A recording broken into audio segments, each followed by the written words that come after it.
Bonjour tout le monde, Nicolas Bourbonnière, représentant chez K2 pour le Québec.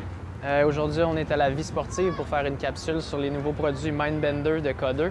On va s'être inspiré de la Recon, qui était une nouveauté l'an passé au niveau du plastique utilisé, de la construction de la botte. Donc, on parle d'une botte en 4 densités différentes de plastique. Une densité plus souple devant le pied pour faciliter l'entrée dans la botte.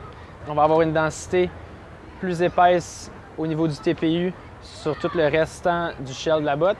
Puis au niveau du dessous du pied, on va avoir une densité beaucoup plus rigide pour la torsion de la botte. Donc une botte très performante. On transpose exactement la même technologie vers la Mindbender, sauf qu'on rajoute une 4e densité de TPU au niveau du P-Bax, qui est un matériel un petit peu plus léger, avec beaucoup d'options de personnalisation. Donc on va avoir une 98 mm au niveau du last dans la 130 et dans la 120, élargissable au niveau de l'extérieur du plastique de la botte en la mettant au four. Même principe au niveau du chausson, on va avoir un chausson qui va être thermomoulable à l'intérieur. Precision Fit Pro.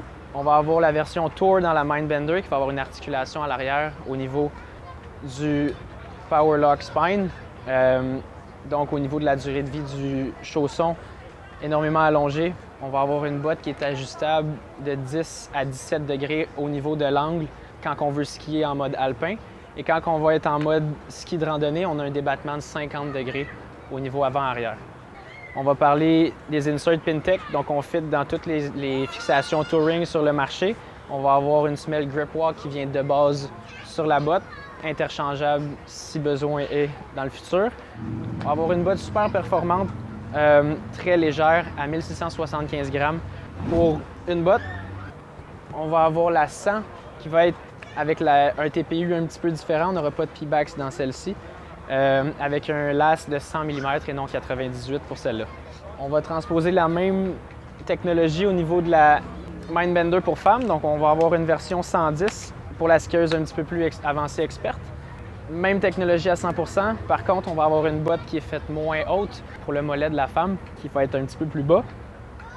On va avoir exactement le même chausson à l'intérieur, sauf avec un 98 mm de last, encore une fois, un petit peu plus ajusté pour la femme.